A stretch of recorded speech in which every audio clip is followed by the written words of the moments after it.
Welcome to the Business Strategic Thinking and Planning series. In this episode, we're still exploring the Around 10 Buzz Cluster Coaching Program. So, in today's episode, we'll be continuing with the values, but I'll just do a recap on what we did in the last video, and that is values literature. So, these are some of the questions that entrepreneurs can ask themselves when when they're looking at their values. So, I'll just start off with the questions. What drives people to do what they do? How many people live their lives the way they really want to? Are we clear about what's important to us? Are we able to make important and effective decisions? So these are some of the questions that we looked at in the last video. So the video is available on YouTube and Facebook. We'll leave our details in the description box. So moving on to today's exercise. So today we'll be looking at the values reflection, living the values in business, values to others, as well as the values assessment. So we'll be wrapping up the values as a whole. So before we start with the values reflection, you can just grab a paper and pen just to jot down and just really reflect, and so that you can resonate and actually understand why the exercise is important. So starting off with number one, write down something you know you should be doing but have been putting it off. Okay, so I'll just pause just for a moment and let you think about it and jot it down.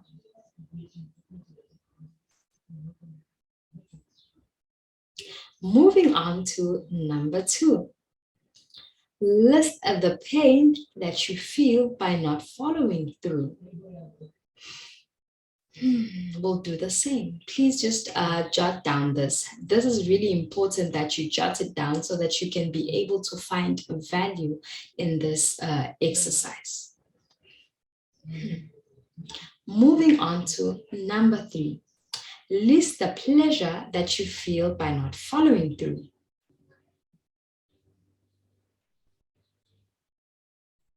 And then number four reads, what will it cost you if you never follow through?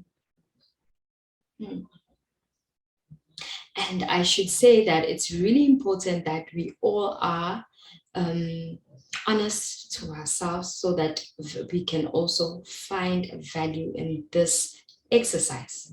So moving on to the last, that is number five, list all the rewards you will gain by taking immediate action.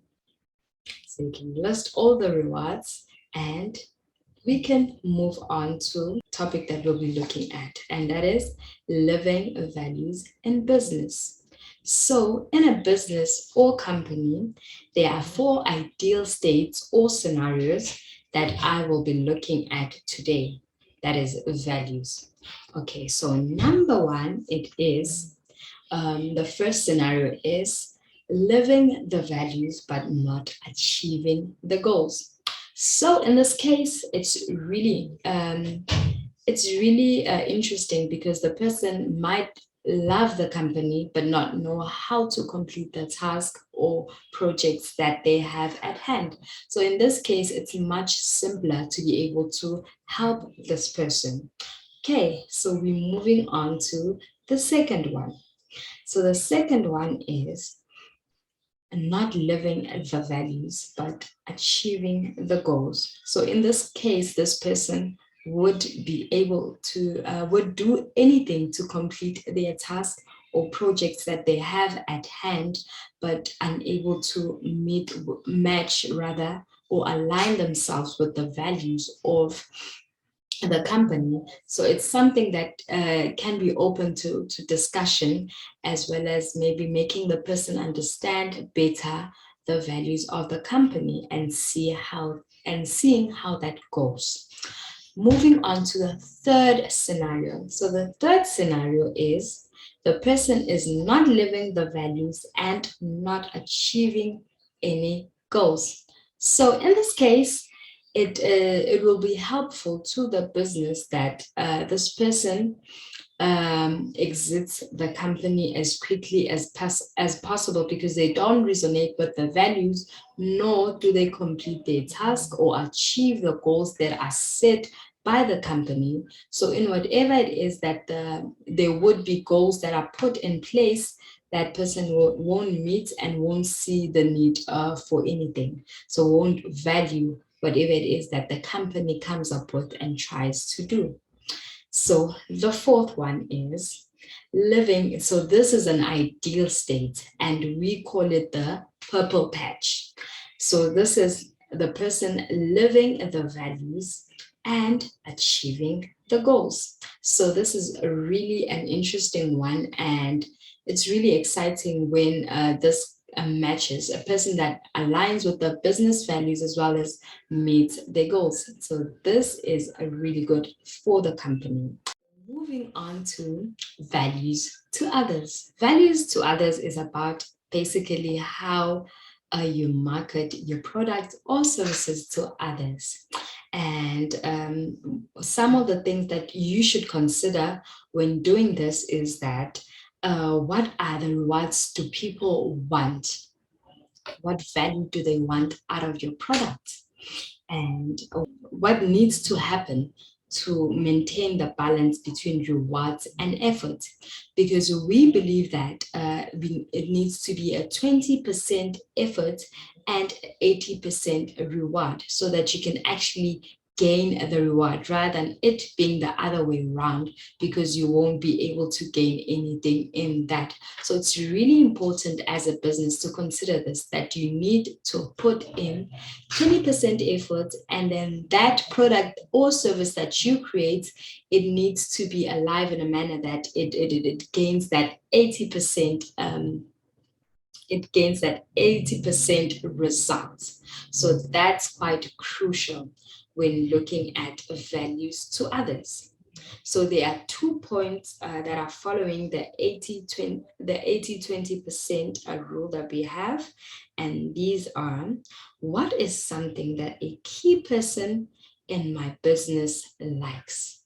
That's really important, that the key person, looking at the key person, what is it that they resonate with? So it's something that you can look at when looking at values to others. The second question is, what happens to the key person when double the amount of value is given to them for what they like? That is also something that you should consider. Let me just repeat that. What happens to the key person when double the amount of value is given to them for what they like? And the bottom line of this is that you need to do research. So you need to research on your product and how people resonate with that. That is values to others, as well as how you market your product or service. So moving on to the values assessment, Jacques will be doing the values assessment for us. I hope you enjoy. Thank you. Hi, this is the part where we ordinarily ask you to complete the tool. And so we've included it in this little clip just to explain what it is and why we do it. In every business, it is, as we have now indicated to you, it's very important to know what your values are and whether or not the employees in your business align to them. So this tool, once completed, actually yields your core values. And your core values are those that are not hierarchical in nature. They're cyclical in nature, and they feed each other. It's like, if you like, it's a virtuous cycle. And it helps with decision making. You immediately know that out of these top three values, if these things are not met, or if the activity, the proposal, the strategy doesn't meet these values, then why bother going through a whole rational decision-making framework to arrive at a decision when you know it doesn't even align? So it increases decision-making. It just stops the procrastination. So in any case, this is the tool. This tool makes use of means values and end values. So what are these? Well, means values are those values that help you achieve a deeper set of values, which are the end values, and and it's an emotional state that you desire to experience on a consistent basis in your life. Now, the end values, therefore, these are the values that fulfill you and make your life rich and rewarding. So, our values affect the direction of our lives. Therefore, it's important to gain awareness of what our current values are in order to understand our actions. And so, it's important to understand what our current core values are to understand our actions. So, the other thing also is that your core values remain with you. You don't wake up one day and it suddenly changes into something else, right? So basically, this is how we do it. We present you with a list of values, means values, 22 of them, and you select your top 10, and then you rank them 1 till 10. Then the same with the end values, you select your 10, and then you rank them 1 to 10. And out of these two lists, we take you through a process where you identify at the end what your core values are. And essentially what that process entails is that you think about every single means value in your list, and you ask yourself whether it satisfies your end values. And it's quite an interesting exercise. I'm just saying, and so when you get your top 3, you are then asked to define what those things are in your own words, and you put together a value statement, which typically can be used as an elevator speech. Meaning that you introduce yourself as I am, and then the summary of your values, and it works very well. Well, I trust that at least piqued your interest, and enjoy. Thank you so much for joining us in today's video. I hope you really enjoyed the values assessment, and I hope we will see you the next time. Please don't forget to like, comment, share, and subscribe to our channel. Thank you so much for watching. Bye.